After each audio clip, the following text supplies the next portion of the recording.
할렐루야. 귀한 주일 예배 함께 하신 여러분을 주님의 이름으로 환영합니다. 오늘 우리 함께 마음을 다하여 정성을 다하여 하나님께 나아갈 때에 우리가 어느 곳에 있든지 하나님께서 그 예배를 받으실 줄로 믿습니다. 이 시간 우리 함께 선포합시다. 예수는 그리스도 선포하시면서 우리 함께 예배 드리도록 하겠습니다.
내가 주의 이름을 형제에게 선포하고 회중 가운데에서 주를 찬송하리이다.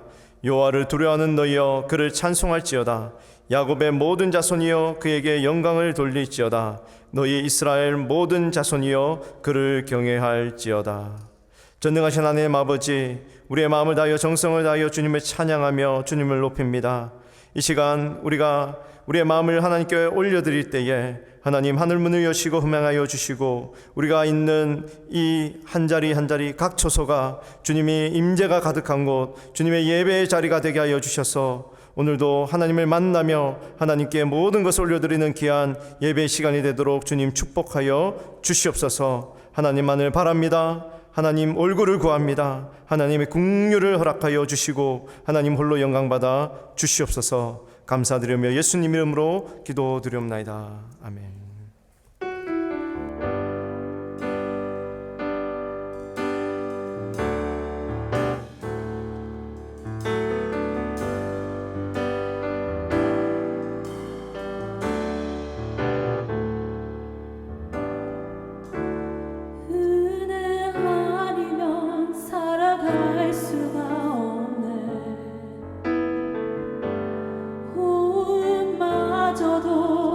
주의 것이니 세상 평안과 위로 내게 없어도 예수 오직 예수뿐이네.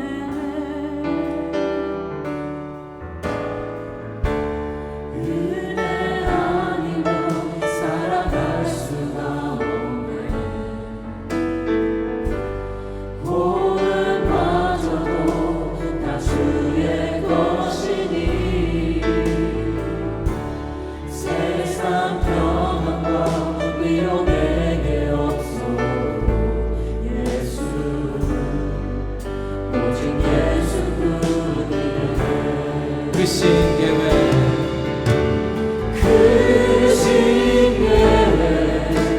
가볼 수도 없고 작은 고난에 지쳐도 주께 부디 나의 모든 삶 버티고 견디게 하시네. 은혜 아니면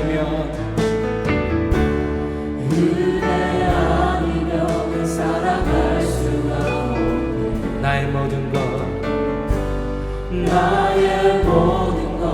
다 주께 맡기니 참된 평안과 위로 내게 주신 주 예수 오직 예수뿐이야.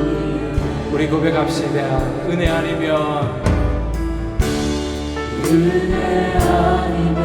살아갈 수가 없네.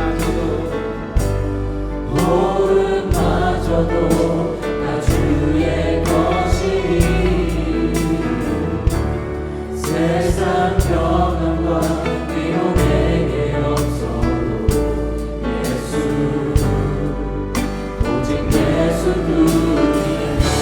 계획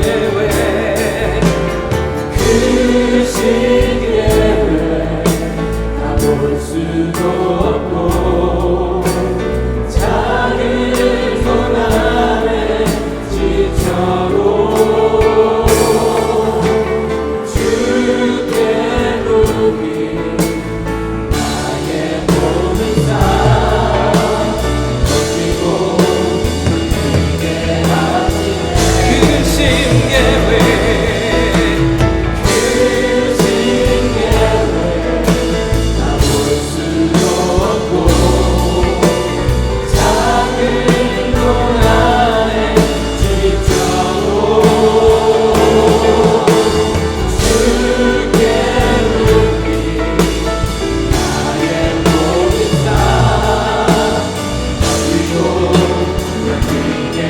다시 고백합니다.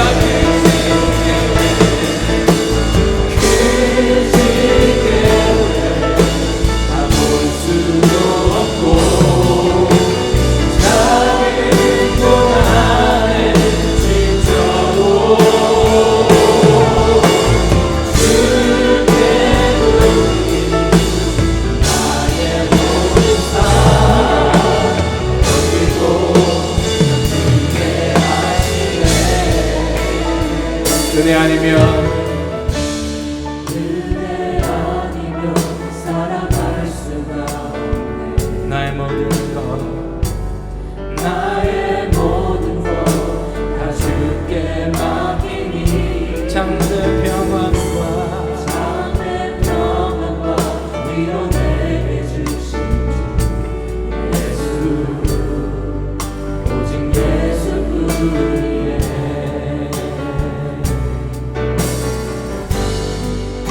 오직 예수뿐이네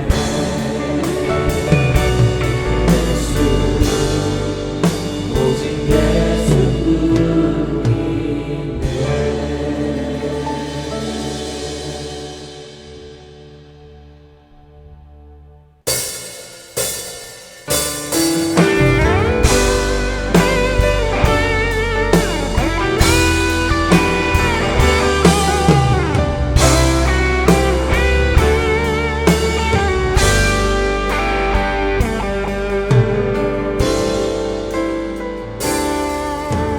주 나의 모습 보네 상한 나의 맘 보시네 주 나의 눈물 안에 홀로 울던 맘 아시네 주 사랑 내게 있네 주 사랑 내게 있네 그 사랑이 날 채우네 주내 내게 있네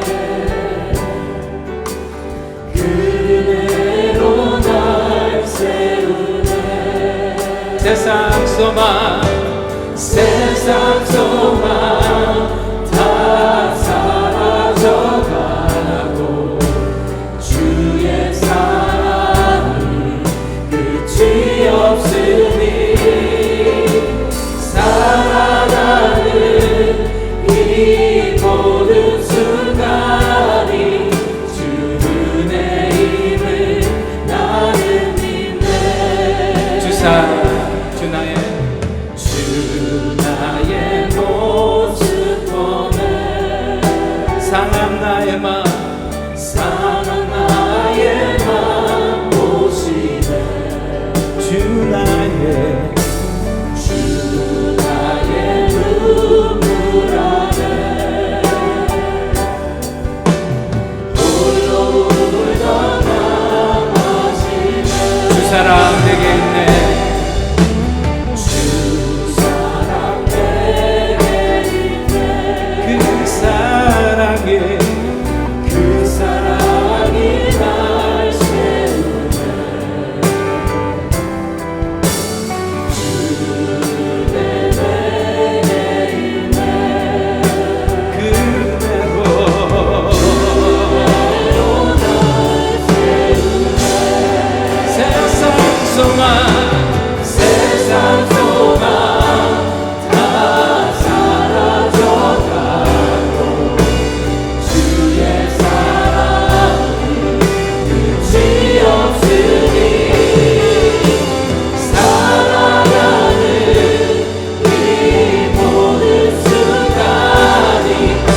가운데 임재하소서.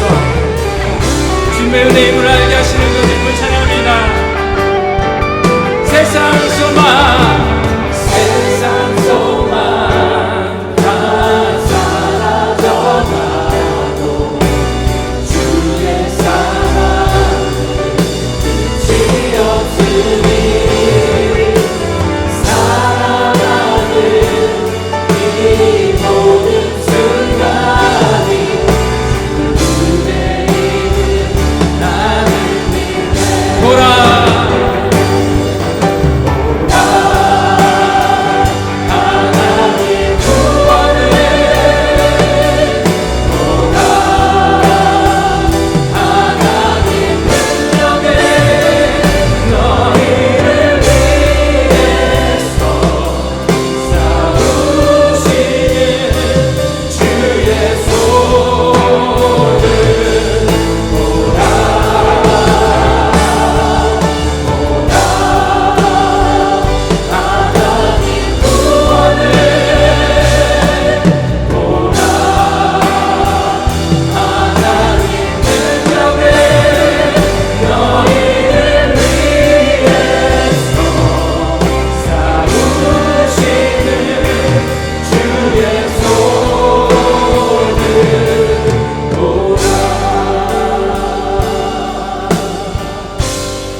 나는 여호와를 향하여 말하기를 그는 나의 피난처요 나의 요새요 내가 의리하는 하나님이라 하니니 이는 그가 너를 새 사냥꾼의 울모에서와 심한 전염병에서 건지실 것이미로다.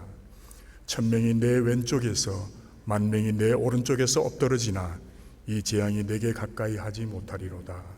아멘. 아버지 하나님, 세상은 온통 코로나 바이러스로 인하여 혼란스럽고 힘들어하지만 세상은 알 수도 없고 줄 수도 없는 평안 가운데 때를 따라 주시는 은혜와 사랑으로 저희들을 인도하여 주시는 아버지 하나님께 감사와 찬송과 영광을 드리옵나이다. 아버지 하나님, 잠깐이면 지나갈 줄로 알았던 코로나 바이러스로 인한 혼돈과 고통의 시간이 벌써 반년째 지나가고 있습니다. 저희들이 지금까지 한 번도 경험하지 못한 이 어려운 시기에 기도 외에는 저희들이 아무것도 할 수 없음을 고백하오니 하나님의 특별하신 은혜와 간섭으로 저희들을 보호하여 주옵소서. 아버지 하나님, 저희들 이 시간 코로나 바이러스에 감염되어 고통 중에 있는 환자들을 위하여 기도하기 원합니다. 그들의 몸과 영혼을 강건하게 지켜주시어 몸 안에 면역 체계가 잘 작동하므로 하루빨리 회복되게 하옵소서. 특별히 노인들과 만성질환을 앓고 있는 환자들을 보호하여 주옵소서. 가족들로부터 격리되어 외로움과 두려움 속에 있을 그들을 우리 주님 찾아가시고 위로하여 주셔서 이 어려운 때가 복이 되게 하시어 주님을 만나고 치유의 권능도 체험하는 은혜를 내려 주옵소서. 젊고 건강한 이들을 위하여 기도합니다. 의도하지 않게 바이러스를 퍼뜨리는 어린 싸움을 행하지 않게 그들을 깨우쳐 주옵소서. 남을 배려하고 위하는 마음이 결국에는 그들이 사랑하는 가족과 친구를 보호하고 그들 자신의 건강도 지킨다는 지혜를 하루속히 깨닫게 하여 주옵소서. 의료 종사자들을 위하여 기도합니다. 점점 늘어나는 환자들과 감염 노출이 심한 열악한 환경 속에서 장시간 근무하는 그들을 아버지 하나님 보호하여 주옵소서. 강건함으로 피곤치 않게 하옵시고 필요한 휴식과 그들을 보호할 의료 장비들을 충분히 공급하여 주옵소서. 아버지 하나님, 저희들 지금은 비록 한 치 앞도 볼 수 없는 어려움 가운데 있지만 이번 환난 이후 새롭게 펼쳐질 하나님의 역사를 믿음의 눈으로 바라보기 원합니다. 지금부터 기도하고 미리 준비하는 저희들 되게 하옵소서. 그리하여 이 땅에서 이루어질 새로운 변화와 부흥의 역사가 지금 이곳 저희들 심령 깊은 곳에서부터 먼저 시작되게 하옵소서. 땅끝까지 이르러 내 증인이 되라고 말씀하신 아버지 하나님, 저희들 이 시간 무릎 선교를 위하여 기도합니다. 비록 현지에서 함께하지 못하는 선교지만 예수님이 이 땅에 오신 목적과 우리를 세우신 목적과 또 남가주 새누리 교회를 향한 주님의 뜻이 영혼 구원에 있음을 다시 한번 깨닫게 하옵시고 기도와 제물로 동참하게 하옵소서. 특별히 언어가 다르고 풍습도 다른 열악한 환경 속에서 오직 주님만 바라보며 충성되게 섬기시는 5분 선교사님 가정들을 위하여 기도합니다. 무엇보다 그들의 안전과 건강을 지켜주시옵소서. 특별히 코로나 바이러스로 인하여 섬기시는 사역들이 조금도 위축되지 않게 하옵시고 수많은 동력자들을 붙여주셔서 그들의 땀과 수고가 풍성한 선교의 열매로 온전히 드러나게 하옵소서. 아버지 하나님, 지금 저희들이 드리는 이 예배를 통하여 부활하신 우리 주님을 만나기 원합니다. 세상의 모든 불안과 염려는 내려놓고 오직 주님만 바라보는 은혜의 시간 되게 하옵소서. 이 시간 말씀을 전하시는 박승은 담임 목사님을 성령의 능력으로 붙드셔서 주님의 은혜를 사모하는 모든 성도들에게 생수의 강이 흘러넘치게 하여 주옵소서. 선포되는 말씀을 통하여 그리스도의 인격을 담게 하옵시고 성령의 감동을 통하여 미래의 비전을 보는 은혜의 시간 되게 하옵소서. 예수님의 이름으로 기도드렸습니다. 아멘.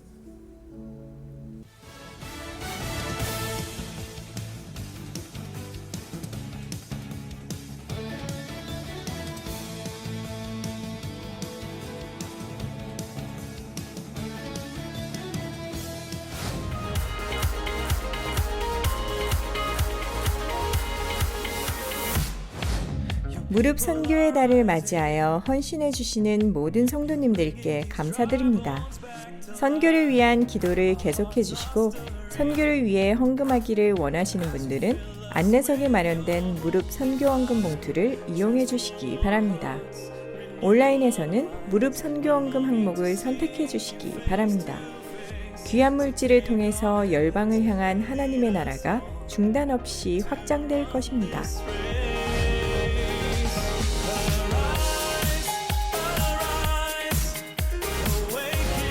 몽족 단기 선교팀이 황인주 선교사가 사역하는 프레즈노 지역으로 오는 7월 25일에 출발합니다. 관심 있는 성도님들의 많은 참여를 부탁드립니다. 또한 기도와 도네이션으로 함께 참여해 주시기 바랍니다.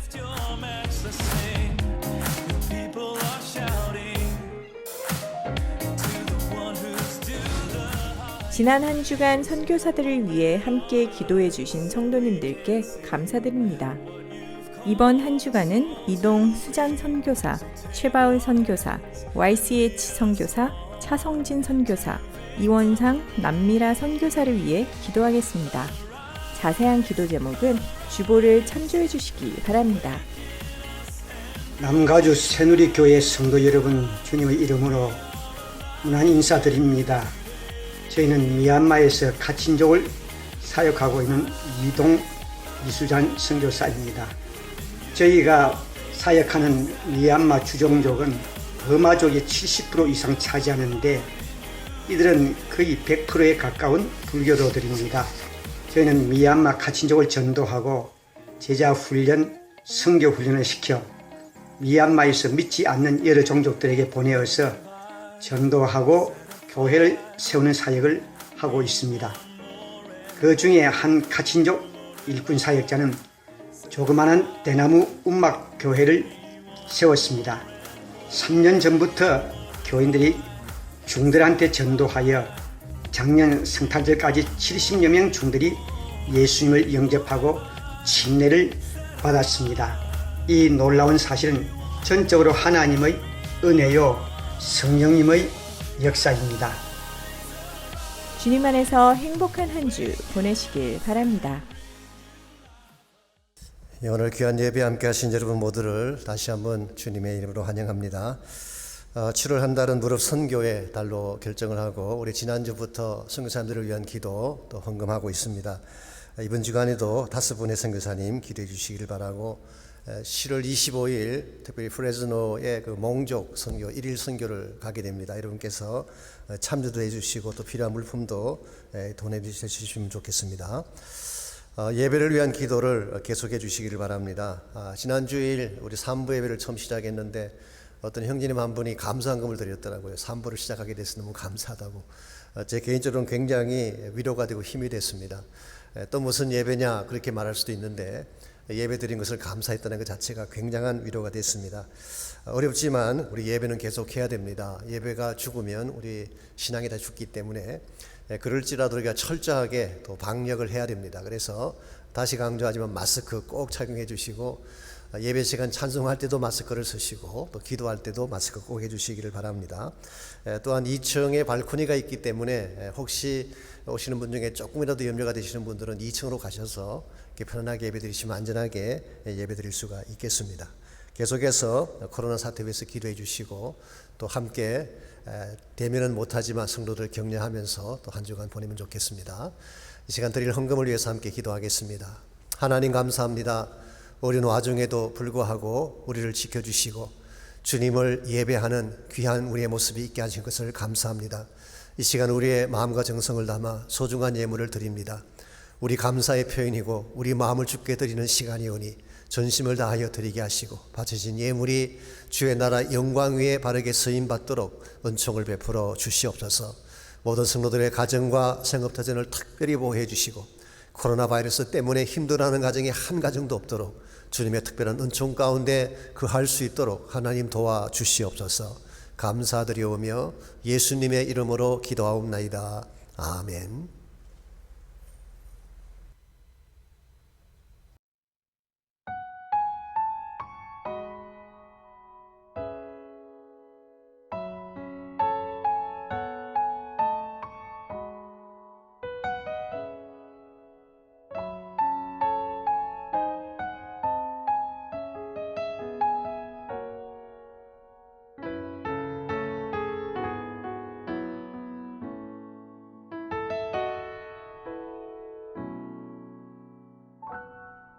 세상에 주를 떠난 사람, 어둠 속에서 빛을 알지 못한 사람 많네.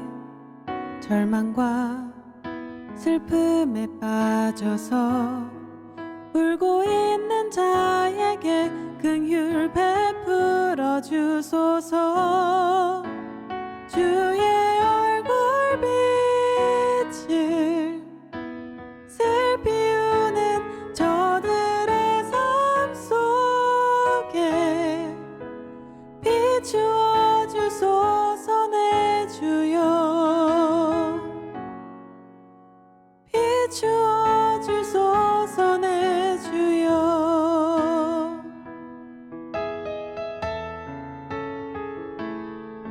세상에 헛된 욕심 따라 살아가면서 빛을 알지 못한 사람 많네. 교만과 죄악에 빠져서 주를 떠난 자에게 긍휼 베풀어 주소서. 주의 얼굴 빛을 주를 떠난 저들의 삶 속에 비추어 주소서. 내 주여 비추어 주소서. 내 주여.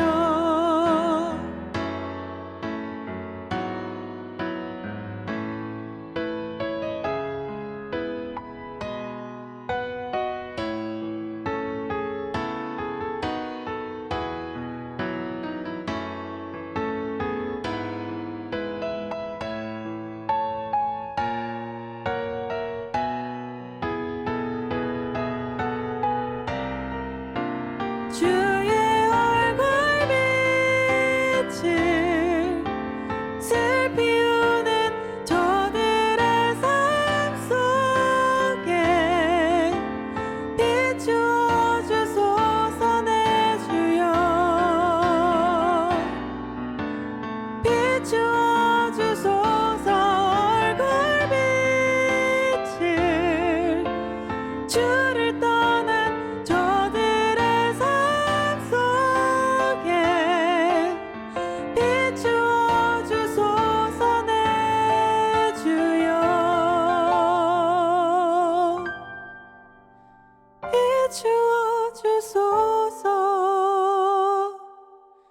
내 주여.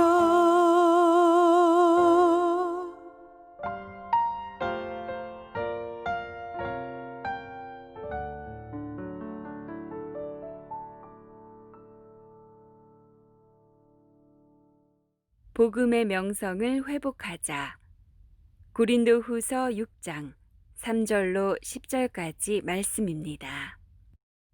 우리가 이 직분이 비방을 받지 않게 하려고 무엇에든지 아무에게도 꺼리끼지 않게 하고 오직 모든 일에 하나님의 일꾼으로 자천하여 많이 견디는 것과 환난과 궁핍과 고난과 매맞음과 갇힘과 난동과 수고로움과 자지 못함과 먹지 못함 가운데서도 깨끗함과 지식과 오래 참음과 자비함과 성령의 감화와 거짓이 없는 사랑과 진리의 말씀과 하나님의 능력으로 의의 무기를 좌우에 가지고 영광과 욕됨으로 그러했으며 악한 이름과 아름다운 이름으로 그러했느니라.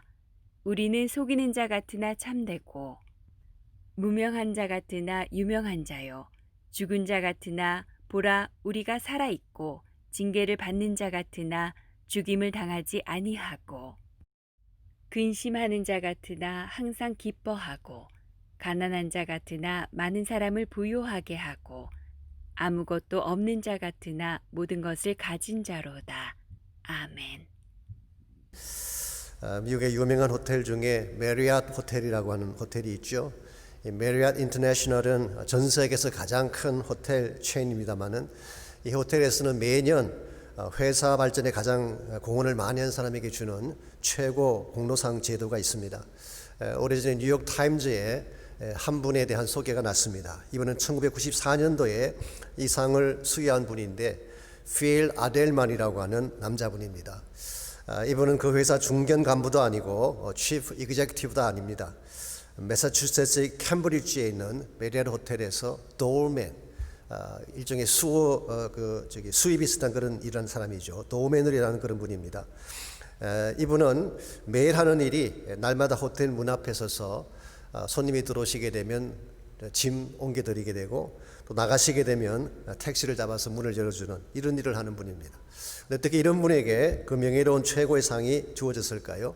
이유는 이것입니다. 그 사람 얼굴에 항상 넘쳐나는 미소 때문이었다고 합니다. 어떤 일을 당하든지 누구를 대하든지 변함없이 웃어주는 그 환한 미소가 회사 이미지를 밝게 하는데 크게 기여했다고 해서 큰 상을 준 것입니다. 여러분, 한 사람의 역할이 아무것도 아닌 것처럼 보이지만 사실은 그렇지 않습니다. 앞에 서서 일하는 한 사람이 전체 얼굴을 대표하기 때문에 그 사람의 영향은 대단한 것입니다. 그 사람의 표정이 밝으면 전체가 밝아지게 되죠. 그 사람 표정이 어두워지게 되면 전체가 어둡게 보이는 것입니다. 이런 면에서 크리스찬 삶도 우리가 보여주는 삶의 모습이 대단히 중요합니다. 세상 사람들은 하나님을 보기 전에 우리를 먼저 보입니다. 우리가 어떤 모습을 가지고 사느냐가 결과적으로 하나님을 보여주게 되고 하나님 나라를 대표하는 것이기 때문에 우리의 일거수일투족은 대단히 중요한 것입니다. 이것을 인식하지 못한 채 함부로 살게 되면 개인이든 교회이든 결과적으로 복음의 문을 가로막게 되는 것입니다. 실제로 오래전 영국에서 이런 일이 일어났다고 합니다. 인도에서 영국으로 유학 온 학생이 하나 있었는데 모한다스라고 하는 청년이었습니다. 변호사가 될 꿈으로 법학을 공부하기 위해서 런던에 있는 대학교에 입학을 했습니다. 원래는 철저한 힌두교 집안에서 성장했습니다마는 유학 생활하는 중에 성경을 접하게 되고 성경을 깊이 있게 읽기 시작했습니다. 특별히 예수님의 산상수훈을 너무 좋아했다고 합니다.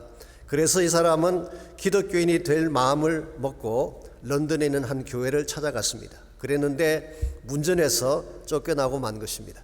너같이 미개한 유색인이 백인들의 교회에 들어올 수 없다 이유로 문전박대를 당했습니다. 아시겠지만 그 당시는 영국이 인도를 식민지로 삼고 있던 때이기 때문에 인도 사람에 대한 인종차별이 격심했습니다. 그래서 그때 이분이 교회를 떠나면서 남겼던 유명한 말이 있습니다. 나는 그리스도는 존경하지만 그리스도인은 싫어한다. 이 말을 남기고 다시는 교회를 나가지 않았습니다. 이 사람이 누구인지 아시겠습니까? 인도 10억 인구를 이끌었던 마하트마 간디에 대한 스토리입니다. 이 마하트마라고 하는 것은 일종의 칭호입니다. 위대한 정신이라고 하는 칭호이지 이름이 아닙니다. 이 마하트마 간디가 결국 인도로 돌아가서 인도 전체를 이끈 것입니다. 만약 그때 교회가 그를 받아주었더라면 얼마나 인도의 기독교 영향이 크게 펼쳐져 갔겠습니까? 그런데 아쉽게도 영국 크리스찬들의 얄팍한 인종차별 때문에 복음의 문이 닫히고 만 것입니다. 이와 같은 일이 오늘날은 일어나지 않을까요? 우리의 삶 가운데는 이와 같이 행할 데가 없을까요? 저는 분명히 있다고 생각합니다. 아시는 대로 오늘 복음이 땅에 떨어지고 있지 않습니까? 한국 같은 경우에는 교회 나간다 그러면 이상하게 볼 정도로 복음의 위치가 땅에 떨어지고 말았습니다. 왜 복음의 명성이 이와 같이 실추되었을까요? 복음 자체에 문제가 있어서 그런 것이 아닙니다. 복음은 완전한 것이죠. 완전한 하나님의 사랑과 소망을 담고 있기 때문에 복음은 누구에게나 귀한 것입니다. 그런데 복음을 받았다고 말하는 여러분과 제가 복음에 합당한 삶을 살지 못하게 되면 결과적으로 복음의 명성을 땅에 떨어뜨리는 것입니다. 그러므로 우리가 정말 땅에 떨어진 실추된 복음의 명성을 다시 회복하려면 우리의 삶이 먼저 바르게 회복되어져야 됩니다. 세상이 바라는 정도의 삶이 아니라 세상의 기준을 넘어선 삶을 보여줄 수 있게 될 때에 참 복음의 가치를 드러낼 수가 있게 되고 하나님의 나라를 선포할 수 있게 되는 것입니다. 이런 면에서 우리가 물어야 될 질문이 이것입니다. 우리의 삶이 어떻게 변화되어지면 실추된 복음의 명예를 회복하고 다시 복음의 꽃을 피게 할 수 있을지 오늘 주신 이 본문을 말씀을 가지고 이것을 함께 정리해 보려고 합니다. 오늘 같이 읽은 본문에 보시면 우리가 세상 속에 보여줄 수 있는 삶의 자질에 대해 기록하고 있습니다. 먼저 3절을 보시면 사도 바울이 가장 큰 선했던 우리 하나가 오늘 본문에 나와 있습니다. 우리가 이 직분이 비방을 받지 않게 하려고 무엇이든지 아무에게도 거리끼지 않게 하려고 했다. 여기서 말하는 직분은 앞에서 설명해온 복음의 사역을 말하는 것이죠. Ministry of the Gospel. 예수 그리스도의 복음의 사역을 말하는 것입니다. 바울의 최대 관심사는 뭐냐고 하면 우리가 계속해왔던 이 복음의 직분, 복음의 사역이 비방을 받지 않게 함으로써 사람들에게 그 침돌이 되지 않게 하기를 원한다. 이것이 사도 바울의 최대 관심사였습니다. 그래서 비방을 받는다고 하는 이 말의 뜻은 사실은 손상을 입는다, 조롱을 받는다, 신용을 잃어버린다, 그런 뜻의 단어입니다. 사도 바울은 자신 개인의 평안이나 안전에는 관심이 없었습니다. 그는 어떻게 되든 오케이예요. 그러나 만일 복음의 손상이 간다든가 복음이 세상에 조롱거리가 된다면 이건 용납할 수가 없다는 것입니다. 왜냐하면 복음의 명성에 금이 가면 하나님의 선교 사역이 무너지게 되고 결과적으로 하나님 나라의 비전 자체가 붕괴되기 때문에 바울은 복음의 명성을 귀하게 여긴 것입니다. 오늘 여러분과 저에게도 동일한 자세가 필요하다고 생각합니다. 우리가 정말 복음이 소중한 것이라고 정말 믿는다면 복음의 가치가 손상되지 않도록 우리 삶을 변화시켜야 되는 것입니다. 여러분과 저의 삶이 어떠한 모습으로 변하게 되면 다시 복음의 명성이 올라가게 되고 우리 때문에 복음의 꽃이 피어나는 역사가 일어날 수가 있을까요? 오늘 같이 봉독한 본문에 보시면 사도 바울은 이 복음의 명성을 회복하고 복음의 꽃을 다시 피게 하기 위해서 본인이 선택했던 몇 가지 삶의 내용을 오늘 본문에서 소개하고 있습니다. 우리 모두가 복음의 꽃을 피우기를 원하는데 그렇게 하기를 원한다면 첫 번째로 자발적 고난이 필요합니다. 억지로 당하는 고난이 아니라 내가 자원해서 당하는 고난, 이것이 복음의 꽃을 피게 하는 것입니다. 4절을 다시 보시기 바랍니다. 오직 모든 일에 하나님이 일꾼으로 자천하여 많이 견디는 것과 환난과 궁핍과 고난과 매맞음과 갇힘과 난동과 수고로움과 자지 못함과 먹지 못함 가운데도 이렇게 말씀하고 있어요. 이 말씀에 의하면은 사도 바울은 예수 그리스도의 일꾼으로 자천했다고 말하고 있습니다. 자천한다는 말의 뜻이 뭘까요? 스스로 추천한다, 그런 뜻이에요. 누가 떠밀어서 할 수 없이 뛰어난 사역에 뛰어든 사역이 아니라 자신이 원해서 택한 사역이라는 것입니다. 그러면서 본인이 내가 이와 같이 선택했고 택했기 때문에 가지게 된 이 사역을 이루기 위해서 본인이 겪어야 했던 수많은 고난들을 오늘 본문에서 나열하고 있습니다. 카운트해 보시면 10가지 고난이 나열되어 있습니다. 첫 번째가 많이 견디는 것이라고 했죠. endurance. 어떠한 문제를 당하더라도 포기하지 않고 견딘 것입니다. 두 번째로 환난이라고 하는 것은 thalepsis, 짓누르는 압박을 말합니다. 세 번째로 궁핍, 여기서 궁핍이라는 단어는 가난이라는 뜻이 아닙니다. hardship, 피할 수 없는 고통과 아픔과 슬픔을 총괄하는 hardship을 궁핍이라고 번역을 했습니다. 네 번째로 고난, 사실 옛날 성경인 개역 한글에서는 곤란이라고 번역을 했어요. 저는 그 번역이 더 맞다고 생각합니다. 이 좁은 공간에 갇혀서 꼼짝할 수 없게 된 상태, 이것을 곤란이라고 말하죠. 다섯 번째로 매맞음, 채찍에 맞는 것을 말합니다. 여섯 번째로 갇힘, imprisonment. 사도 바울은 여러 차례 감옥에 투옥당했습니다. 신약 성경에는 4차례 감옥에 갇힌 것으로 나와 있죠. 그가 빌립보에 갇혔고 예루살렘, 가이사라, 로마에 갇힌 기록이 나옵니다. 그러나 클레멘트 롬이라고 해서 우리 초기 교부 중에 한 분인 그분의 설명에 하면은 바울이 최소한 7번 투옥됐다고 말합니다. 사도 바울의 생애 가운데는 수많은 감옥 생활이 있었어요. 7번째로 난동이라고 하는 것은 riot, 마업이라고 번역할 수 있습니다. 폭도들에 의해서 일어나게 된 폭동을 말하는 것이죠. 8번째로 수고로움, 탈진하도록 일을 하는 것을 말합니다. 9번째로 자지 못하고 10번째로 먹지 못했어요. 여러분, 여기에 나열된 고난은 결코 쉽지 아니한 고난입니다. 오죽했으면 크리소스톰이 이것을 고난의 눈보라, blizzard of the troubles, 고난의 눈보라라고 그렇게 표현했겠습니까? 근데 놀라운 사실이 무엇인가요? 이와 같이 엄청난 고난을 바울은 자원해서 받았다는 것입니다. 앞서 말씀드린 것처럼 자천해서 스스로 원해서 이 고난의 직을 감당한 것입니다. 피하려면 피할 수 있었습니다. 도망치면 되는 건 아니겠습니까? 그러나 그는 피하지 아니하고 뒤로 숨지 아니하고 오히려 당당하게 그것을 당했어요. 왜 바울은 피할 수 있는 고난을 피하지 아니하고 이 고난을 스스로 당했을까요? 이유는 딱 한 가지입니다. 고난을 통해서 복음의 문을 열기 위함이었어요. 실제로 사도행전을 읽어보시게 되면 사도 바울이 당한 고난 때문에 복음의 문이 열렸던 많은 예들이 사도행전서에 기록이 되어 있습니다. 그 중에 몇 가지를 소개해드리자면요, 우리가 너무나 잘 아는 빌립보 감옥의 케이스죠. 바울과 실라가 빌립보 지역에서 복음을 전가하다가 체포당하게 됩니다. 재판도 받지 않은 상태에서 옷을 찢고 매를 때린 후에 만신창이가 된 그들을 착고를 채우고 지하 감옥에 가두어 버렸어요. 분명히 억울한 고난이죠. 부당한 대우를 받은 것입니다. 일반적으로 이렇게 되면 곡소리가 터져 나오고 불평과 원망이 터져 나와야 되는데 그들은 한밤중에 찬송을 부르기 시작했어요. 이것이 불신자들에게는 충격을 준 것입니다. 그들의 기대와 전혀 다른 반응이 나왔기 때문입니다. 아니, 때렸으면 울어야 되는데 어떻게 찬송이 나오냔 말이죠. 억울하게 당했으면 원망하고 항의를 해야 되는데 어떻게 감사가 나오냐는 것입니다. 여기서 그들은 충격을 받습니다. 도대체 저 사람 마음속에는 무엇이 있길래 고난에도 불구하고 저렇게 당당하단 말인가? 이것이 변화의 도화선이 되어서 불신자의 마음이 열리게 되고 복음의 기적이 일어나지 않았습니까? 우리 잘 아는 바처럼 빌립보 간수 가족 전체가 예수를 영접하고 구원받게 되고 이것이 빌립보 교회 부흥의 계기가 된 사실을 성경이 기록하고 있습니다. 사도는 27장에 나오는 유라굴로 광풍의 케이스도 마찬가지입니다. 사도 바울과 276명의 로마 군인을 태운 배가 지중해 한복판에서 풍랑을 만났습니다. 유라굴로라는 이 광풍은요, 약 10월경에 불어오는 엄청난 스톰을 말합니다. 이와 같은 풍랑 앞에 14일 동안 그들은 밤낮 없이 풍랑이 불어오는 가운데에 모든 사람이 패닉 상태에 빠지고 절망 속에 두려워하고 있었어요. 그때 바울이 그들 앞에 나서서 했던 말이 무엇입니까? 여러분이여 안심하십시오. 나는 하나님을 믿습니다. So take courage, man. I believe God. 어떻게 이런 말을 할 수가 있습니까? 모든 사람이 두려워 벌벌 떨며 절망 가운데 공포 속에 빠져 있는데 어떻게 사도 바울은 그 사람들을 위로하는 말을 풍랑 한가운데서 할 수 있다는 것입니까?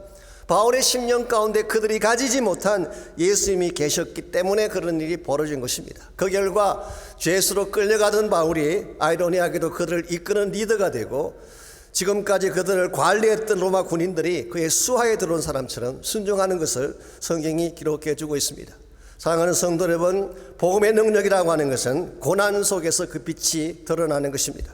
여러분과 제가 고난 가운데서 어떤 것을 보여주느냐, 어떠한 용기와 믿음의 진술을 보여주느냐가 복음을 복음되게 하는 것입니다.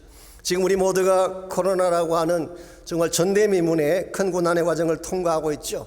이와 같은 때이기 때문에 고난 가운데서 바른 용기를 보여줘야 돼요. 바른 믿음을 보여줘야 돼요. 세상 사람들이 갖지 못한 복음의 능력이 어떤 것인지를 이와 같은 고난 가운데서 보여주게 되면 사람들의 마음속에 문이 열려지게 되고 복음이 들어갈 수가 있게 되는 것입니다. 실제로 오래전 구소련에서 그 시베리아 감옥이 있죠. 그 감옥 안에 이런 일이 일어났었습니다. 이 보리스 콘필드라고 하는 의사 한 분이 감옥에 투옥됐습니다. 그때는 스탈린 치하였기 때문에 주로 사상범이나 억울하게 들어온 사람들이 많았습니다. 이 보리스 콘필드도 그 중에 한 사람이었어요. 그러니까 마음이 편할 리가 없습니다. 자기는 억울하게 들어왔다고 생각을 하니까 항상 마음이 불편하죠. 그래서 그는 감옥 안에서 환자들을 수술하거나 직원들을 치료하는 일을 합니다마는 악한 일을 많이 저질렀어요. 자기 마음에 있는 정오심 때문에 환자들을 일부러 더 상하게 만들기도 하고 때로는 그 내장에서 피가 조금씩 흐르게 해서 며칠 뒤에는 죽게 만드는 이런 악한 일도 자행을 했습니다. 그러는 중에 이 콘필드 박사가 감옥 안에서 무명의 한 크리스찬을 만나게 됩니다. 그 사람을 봤더니 항상 마음의 평강이 있어요. 짐작컨대 저 사람도 틀림없이 억울한 일을 당해서 들어왔을 텐데 단 한 번도 원망하거나 불평하는 말을 듣지 않았어요. 항상 웃음을 잃지 않고 사람들을 잘 섬겼습니다. 그래서 마음속에 아니 저분 안에는 뭐가 들어있길래 시베리아 감옥 속에서도 저렇게 찬송하며 살 수가 있다는 것인가. 결국 콘필드 박사는 그를 통해서 살아계신 예수님을 만나게 되고 구원하는 역사가 일어났습니다. 그럼에도 불구하고 이분이 평소에 나쁜 짓을 많이 한 탓에 어느 날 밤 잠을 자다가 괴한이 내리친 흉기를 맞고 그는 감옥에서 세상을 떠나게 됩니다. 근데 이것이 이 스토리의 끝이 아닙니다. 이 콘필드 박사가 죽기 전날 밤에 한 사람이 암 환자를 수술했는데요. 그 환자에게 자기가 지금까지 지었던 죄에 대한 고백을 하고 예수 그리스도를 진솔하게 간증하며 증거를 내주었습니다. 그날 밤 그 암 환자가 예수님을 영접하게 되고 나중에 암이 회복된 후에 감옥에서 나가게 됩니다. 이 환자의 이름이 알렉산더 솔제니친이라고 하는 분입니다. 아시면 아시겠지만 서구 사회에 소련의 세상을 폭로하고 사실 이분 때문에 구소련이 붕괴되었다고 할 정도로 굉장한 영향을 끼쳤던 사람. 이분이 1970년도에 노벨 문학상을 수상하게 되었죠. 시작은 무명의 한 크리스찬이었지만 그 속에 있던 복음의 능력이 콘필드라고 하는 의사를 감동시키고 콘필드의 마음속에 있던 복음의 능력이 솔제니친이라고 하는 아주 거대한 한 인물을 등장시키게 된 것입니다. 이런 면에서 크리스찬은 결코 고난 앞에 굴복해서는 안 됩니다. 이 고난을 넘어설 수 있는 힘을 하나님이 주셨기 때문에 이런 면에서 우리가 당하는 고난은 그저 의미 없이 당하는 고난이 아니라 복음을 드러낼 수 있는 기회이고 참 복음의 진수가 무엇인지를 보여줄 수 있는 찬스이기 때문에 우리는 고난을 피해 도망치는 인생을 살기보다는 고난을 넘어서 예수를 증거하는 인생을 살아야 됩니다. 이와 같이 우리가 우리 삶을 통해서 복음을 다시 일어나게 하려면 1차적으로는 자발적인 고난을 두려워하지 않는 용기가 필요합니다. 두 번째로 필요한 것은 영적인 자질입니다. 이 고난을 통해서 우리가 가진 믿음의 능력을 보여주는 것도 중요하지만 우리 내면 속에 있는 질적인 영성을 보여주어야지 세상 사람들이 감동을 받고 하나님 앞으로 돌아오게 되는 것입니다. 6절과 7절을 보십시오. 거기에 보시면은 우리가 갖추어야 될 영적 자질들이 9가지가 나열이 되어 있습니다. 윌리엄 바클레는 이것을 3가지로 분류를 했어요. 9가지를 3등분을 했습니다. 그 첫 번째가 마음의 자질, quality of the mind. 우리 마음속에 가져야 될 자질 3가지를 이야기했는데요. 그것이 깨끗함과 지식과 오래 참음. 이 깨끗함은 purity, 우리 마음이 맑은 것을 말하는 것입니다. 지식으로 번역한 것은 사실은 신령한 지식을 말합니다. understanding, 하나님의 뜻을 깨닫게 되는 지식이죠. 세 번째로 오래 참음, patience, 이것이 우리 마음속에 가져야 될 영적인 자질. 두 번째 분류가 심령의 자질, quality of the heart, 우리 심령 가운데 새겨질 자질을 3가지 나열했습니다. 첫째가 자비함. 이 자비함이라고 하는 것은 forgiving heart, 누군가를 용서하는 마음을 말합니다. 두 번째로 성령의 감화라고 했죠. 이것은 성령께서 주시는 감동, 그 inspiration of the spirit, 성령이 주시는 감동 감화를 말하는 것입니다. 이게 사실 사람들의 마음을 변화시키는 참 능력이죠. 세 번째로 거짓이 없는 사랑, genuine love를 이야기했어요. 여러분 아시다시피 세상에도 사랑이 있습니다. 그러나 세상 사람들이 말하는 사랑은 가짜일 때가 많이 있어요. 우리가 정말 보여줘야 될 진실된 사랑, 하나님의 거룩한 사랑을 보여주어야지 세상 사람들이 감동을 받는다, 그런 뜻입니다. 세 번째 분류가 복음을 위한 무장입니다. equipment for the work of the gospel, 복음을 위해 무장해야 될 3가지 자질을 소개했어요. 첫 번째가 진리의 말씀, 두 번째가 하나님의 능력, 세 번째로 의의 무기를 말씀했습니다.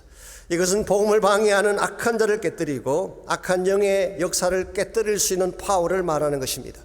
제가 나중에 기회가 되면 또 한 번 더 말씀을 드리겠지만요, 오늘 세상에 가지고 있는 이 거짓된 논리라고 하는 것이 굉장히 파워풀합니다.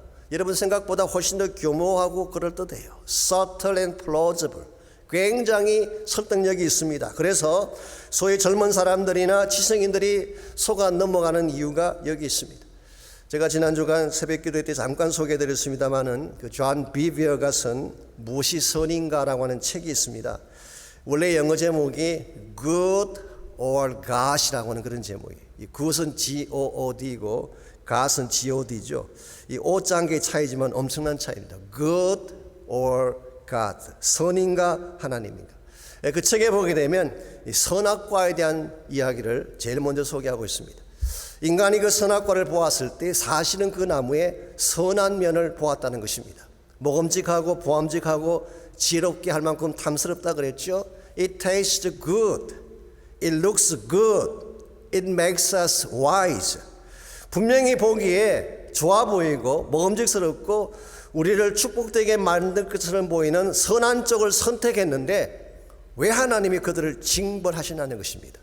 여러분 여기에 굉장히 시리어스한 사탄의 전략이 숨어 있습니다.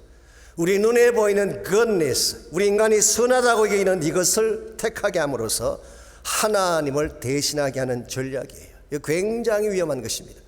여러분 선하게만 하면 다 된 것일까요? 선한 것만 추구하면 하나님 없어도 괜찮은 것일까요? 아니, 더 정확하게 말씀드려서 진정한 의미의 선의 기준이 뭐예요? 하나님이 선입니다. 근데 선을 빙자해서 하나님을 배제시킨다면 어떻게 바른 삶을 살 수가 있겠어요? 이것은 굉장히 아주 교모한 사탄의 전략이 아닐 수가 없습니다. 오늘 소위 말하는 인본주의자들의 시도가 이와 같은 시도입니다. 인간의 존엄성 얼마나 훌륭한 명제입니까? 인권, 평등, 자유 얼마나 좋은 단어들인가요? 이와 같은 선을 빙자해서 동성애를 주장하고 이것을 빙자해서 성경의 진리를 회파하려고 한다면 이건 무서운 영적 공격이 아닐 수가 없습니다. 아시는지 모르지만 요즘 한국에서 차별화 금지법이라고 하는 것을 국회에서 통과시키려고 법안을 만들고 그러지 않습니까? 차별화 금지 얼마나 좋은 거예요. 남녀 차별을 없애고 가지지 못한 데 차별을 없애고 차별을 쓴다는 건 참 좋은 것입니다. 그런데 이 법안의 밑에 깔리는 진짜가 뭔지 아세요? 이 동성애자들을 차별하지 말자는 거예요. 트랜스젠더들, 성전환자들을 차별하지 말라는 것입니다. 그래서 동성애와 성전환의 모든 것들을 합법화시키자고 하는 것이 차별화 금지법인데 한국 사람 중에 80%가 찬성한다고 해요. 심각한 문제입니다. 여러분, 동성애라고 하는 것이 단순히 성적 취향에 대한 문제인 줄 알지만 아닙니다. 우리 가정의 근본을 파괴시키는 이슈예요. 이게 만일 보편화되게 되면요, 이제 한국에서 이게 법이 통과되면 동성애가 죄다 잘못이다 말할 수 없대요. 말하면 안 돼요. 불법이 되는 것입니다. 만일에 이와 같은 것들이 퍼져가게 된다면요, 가정의 근본이 붕괴되고 우리 인류 자체가 다 붕괴될 수 있는 것입니다. 이런 측면에서 여러분과 제가 정말 이 마지막 시대에 무엇으로 무장해야 될지를 잘 생각해야 돼요. 제가 오늘 이 복음의 명성에 대한 설교를 하니까 혹시 여러분 가운데는 복음을 좀 인기 있게 만들자 그런 말씀으로 이해하실지 모르겠는데요. 뭐 그럴 일은 없겠지만 말이죠. 소위 말하는 파퓰러리즘, 저는 그걸 말하는 것이 아닙니다.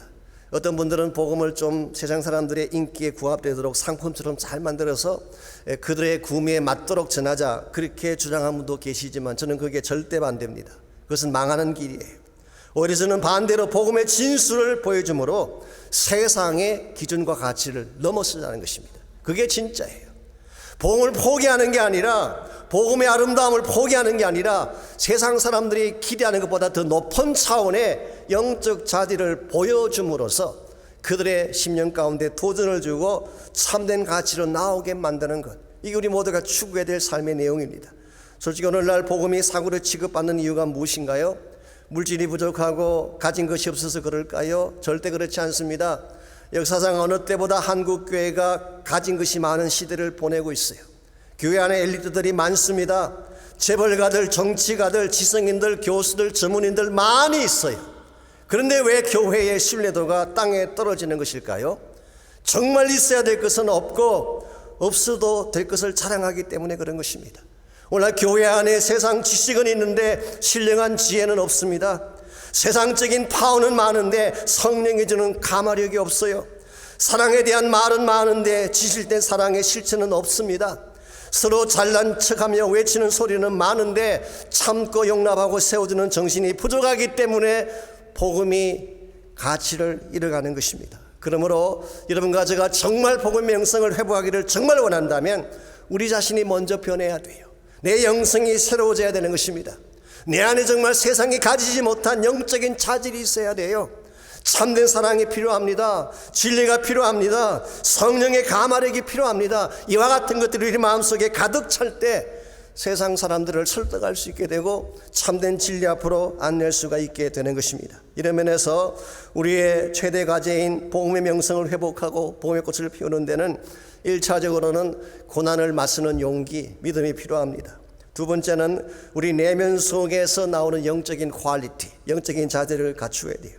그런데 또 한 가지 더 필요한 것이 있습니다. 그것이 우리 믿음을 통해 보여지는 반전의 삶이 있어야 됩니다. 즉 복음을 꽃 피우게 하려면 믿음의 반전이 필요하다, 그렇게 말할 수 있습니다. 우리의 삶이 세상의 평가나 기대치를 뒤집으려면 삶에 반전이 좀 있어야 돼요. 8절 말씀을 잠깐 보겠습니다. 8절을 먼저 보시면 사도 바울이 이 세상의 평가에 연연하지 않고 소신껏 복음 전했다는 내용을 읽어볼 수가 있습니다. 8절 영광과 욕됨으로 그러했으며 악한 이름과 아름다운 이름으로 그러했느니라. 우리말 번역은 이렇게 되어 있지만 New Living Translation이 이렇게 번역했어요. 사람들이 우리를 존경하든 멸시하든 whether people honor us or despise us, 사람들이 우리를 존경하든 멸시하든 그들이 우리를 악평하든 칭찬하든 whether they slander or praise us, 우리를 슬렌더하든 혹은 praise 하든 we serve God, 우리는 하나님을 섬긴다. 그렇게 번역이 되어 있어요. 여기에 사도 바울이 가진 초월적 신앙 자세를 읽어볼 수가 있습니다. 바울은 사람들의 평가에 연연하지 않았어요. 사람들이 나를 어떻게 보느냐, 그것 때문에 가진 복음을 컴프로마이즈 하든지 진리를 컴프로마이즈 않았어요. 오히려 바울은 한 걸음 더 나아가서 이 세상의 기대와 평가를 넘어서는 크리스찬 삶의 반전을 오늘 본문을 통해 소개하고 있습니다. 오늘 우리 9절 10절 계속 보시게 되면 무엇 같으나 실상은, 이런 표현이 7번 반복해서 나옵니다. 무엇 같으나 실상은, 무엇 같으나 실상은. 예를 들면은 속이는 자 같으나 참되고, 무명한 자 같으나 유명한 자요, 죽은 자 같으나 보라 우리가 살았고, 징계를 받는 자 같으나 죽음을, 무엇 같으나 실상은. 이 같으나라는 이 표현은 세상의 눈에 비친 우리의 모습을 말합니다. 세상 사람들이 보기에는 그렇게 볼 수 있다는 거예요. 그러나 실상은 그렇지 않음을 강조하고 있습니다. 예를 들어서 그들의 눈에 보이는 것으로는 속이는 자처럼 보일 수 있지만 실상은 진실된 자다, 참된 자다, 그렇게 말하고 있죠. 세상 사람들이 우리를 보게 되면요, 속이는 자처럼 그렇게 볼 수 있어요. 왜냐하니까 죽은 예수가 살았다고 말하지 않나, 눈에 보이지 않는 천국이 있다고 말하지 않나, 이 세상 사람들이 볼 때는 거짓말처럼 들릴 수 있는 것입니다. 그런데 크리스찬들을 겪어보니까 이들이 진짜라는 것을 알게 된다는 뜻이에요. 이게 참되다는 말의 뜻이 알레테스라는 헬라 말이 영어로 표현하면 authentic하다 그런 뜻이에요. 테스트하고 테스트해 보았더니 진품이구나 그런 뜻이에요. 크리스찬 삶이 이래야 되는 것입니다. 겪어볼수록 진국이구나, 진짜구나, 이런 말을 들어야 돼요. 얼핏 보니까 이 사람들이 하는 말이 허황돼 보이고 거짓말처럼 보이는데 실제 겪어보니까 어센틱한, 진짜다 그런 뜻이에요. 무명한 자 같으나 유명한 자요, 이름 없이 빛도 없이 살아가기 때문에 무명한 자 같은데 이들이 살고 난 삶의 자취를 보니까 아름다운 열매가 너무 많다는 뜻이에요. 죽은 자 같으나 보라 우리가 살아있고, 징계를 받는 자 같으나 죽임을 당하지 않고, 분명히 죽였는데 죽지 않는 것입니다. 죽더라도 들켜 팼는데 다시 살아서 복음의 길을 간단 말이죠. 어떻게 이와 같은 것이 가능할까요? 우리 안에 살아계신 예수님 때문인 줄 압니다. 근심하는 자 같으나 항상 기뻐하고, 가난한 자 같으나 많은 사람을 부유하게 하고, 아무것도 없는 자 같으나 모든 것을 가진 자로다. 얼마나 위대한 반전입니까? 세상이 보기에는 고통 속에서 우려야 될 사람들인데 그들은 웃음을 잃지 않은 것입니다. 세상이 보기에는 아무것도 가지지 못한 가난한 인생 같은데 그들은 어디를 가든지 축복을 나누며 산 것입니다. 이게 사실 성경이 말하는 반전이에요. 세상의 기대와 평가를 뛰어넘어서 참된 축복을 만들어낼 수 있을 때에 세상은 여러분들이 하는 복음의 말씀에 귀를 기울이기 시작합니다. 우리 가진 복음을 그들도 갖고 싶어 하는 것입니다. 자, 이와 같은 삶의 반전이 어떻게 가능할 수 있을까요? 비결은 딱 한 가지입니다.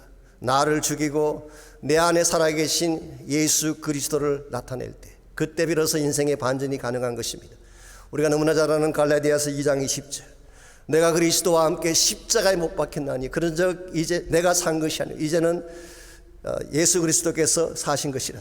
오직 내 안에 그리스도께서 사신 것이다. 이제 내가 육체 가운데 사는 것은 나를 사랑하사 나를 위하여 자기 자신을 버리신 하나님의 아들을 믿는 믿음 안에서 사는 것이다. 이제 내가 사는 것이 아니라 내 안에 그리스도께서 사신 삶. 이게 성경이 말하는 복음의 진수예요. Not me, but Christ. 나의 영광이 아닙니다. 주님의 영광이에요. 나의 파워가 아니에요. 예수 그리스도의 파워예요.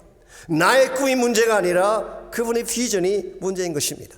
여러분과 제가 나의 육신을 십자가에 못 박아버리고 내 안에 살아계신 그리스도를 드러내기만 한다면 복음은 살아날 수밖에 없는 것입니다.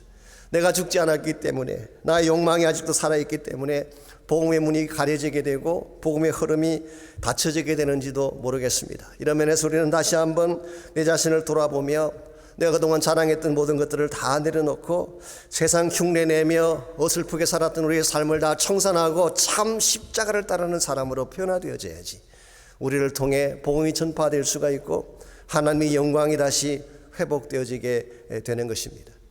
몇 년 전 홍성사에서 출판한 책 중에 십자가의 길이라고 하는 제목의 책이 있습니다. 우리에게는 익숙하지 않지만 맹의순이라고 하는 한 분의 스토리를 다룬 책입니다. 사실 오래전에 정연희라고 하는 소설가가 주여 내 잔이 넘치나이다 이런 제목으로 책을 출판하기도 했습니다. 이분은 평양 장대현 교회 출신입니다. 그런데 해방 후에 월남에서 조선신학교에 다니고 있던 중에 유교가 터졌습니다. 그는 인민군에게 붙잡혀서 심한 고문을 당하고 어려움을 겪었지만 천신만고 끝에 탈출에 성공합니다. 그런데 참 아이러니하게도 이번에는 미군에게 걸렸어요. 미군이 이 사람을 인민군으로 오해를 하고 이 사람을 잡아다가 거제도에 있는 포로 수용소에 가두어 버린 것입니다. 사실 억울한 투옥이죠. 그러나 이분은 수용소에 갇힌 후에 원망하지 않고 수용소에서 자신이 할 일을 찾기 시작했어요. 들어가 보았더니 이 거제도 포로 수용소는 북한 사람 아니면 중국 사람들밖에 없어요. 이 중국 군인들이 많이 있었습니다. 그래서 그들을 찾아가서 그들에게 섬김을 하고 또 복음을 전하는 그런 일을 이분이 시작했어요. 특별히 시편 23편을 외우면서 부상당한 중국군의 발을 씻겨주고 결핵 환자들을 붙잡고 기도하는 일을 했습니다. 처음에는 반발하고 거절을 했지만 2년간을 섬기는 가운데에 이 맹이순이라는 분은 모든 포로들의 존경을 받는 인물이 됐어요. 그때 교도소 당국에서 공문이 내려왔습니다. 알고 봤더니 이 사람이 인민군이 아닌데 억울하게 당한 사람이다. 그러니까 석방을 한다라고 하는 공문이 내려왔어요. 이 공문서를 받고 이번은 수용소를 떠나지 않습니다. 오히려 그가 그때 친구에게 보낸 편지를 보게 되면 성 프란시스의 기도문을 그분이 인용하면서 이렇게 말을 했어요. 주여, 지옥이 존재한다는 것을 알면서 어찌 홀로 천국을 즐길 수 있겠습니까? 저들이 천국의 백성이 될 때까지 저는 저들을 떠날 수가 없습니다. 그리고 결국 그곳에 남아서 끝까지 사역을 하다가 전쟁이 끝나기 1년 전에 뇌막염으로 27세 젊은 나이로 포로 수용소 안에서 하나님의 품에 안겼습니다.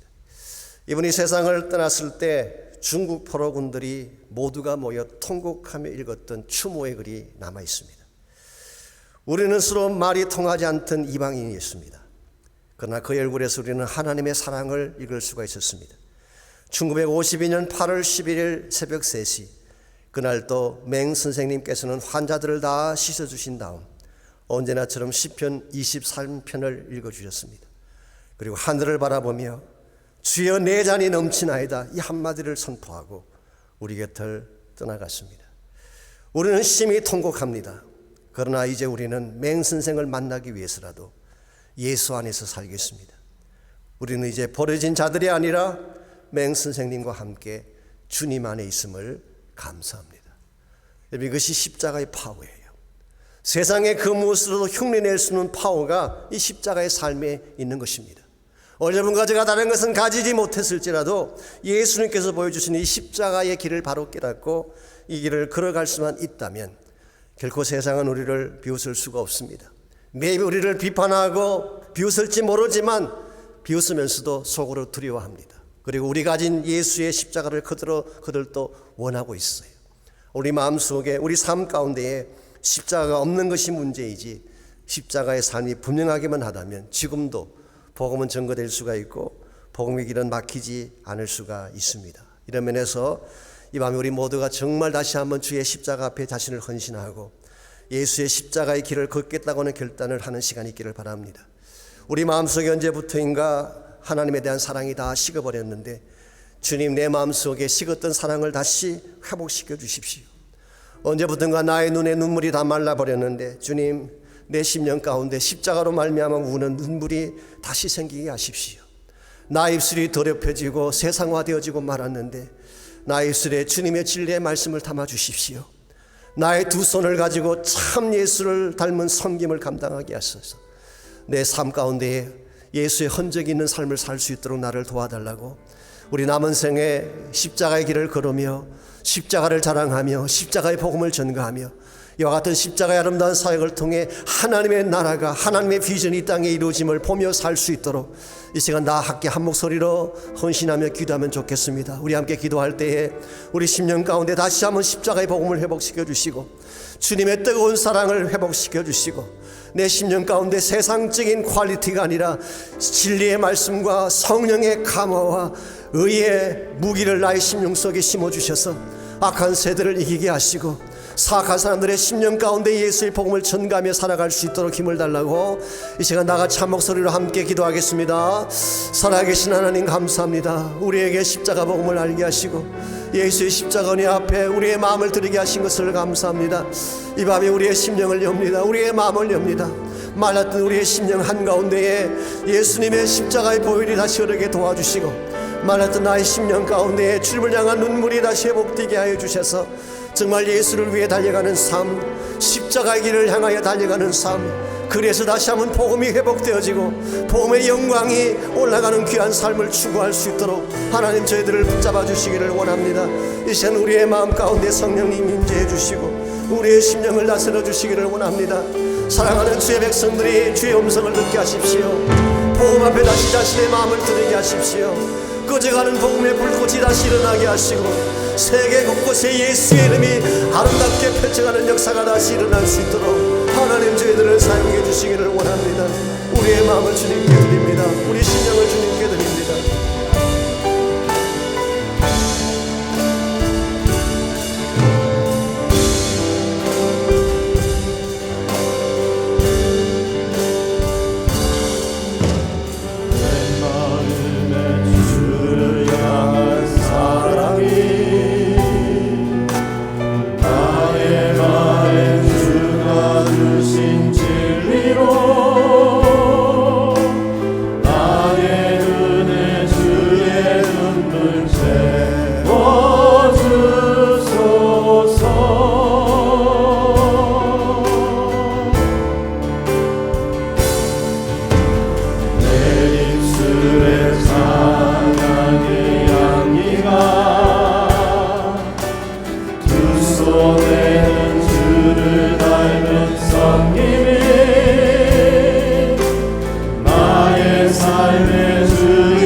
감사합니다. 우리를 사랑하시는 하나님이 계신 것을 감사합니다. 세상에 아무 요동치고 수많은 이슈가 등장할지라도 하나님 안에 거하는 자들에게는 안식이 있고 평안이 있고 안전함이 있다는 사실을 감사합니다. 우리 심령 가운데 이 담대한 믿음 주셔서 험악한 세상이지만 예수의 십자가 보험을 자랑하게 하시고 주의 나라를 선포하게 하시고 하늘나라의 비전을 아름답게 전가하며 살아갈 수 있는 우리 모두가 되게 하여 주시옵소서.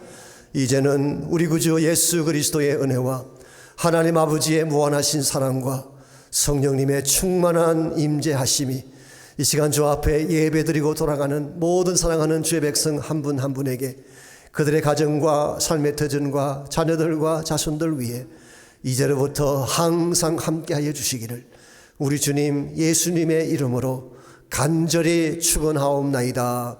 아멘.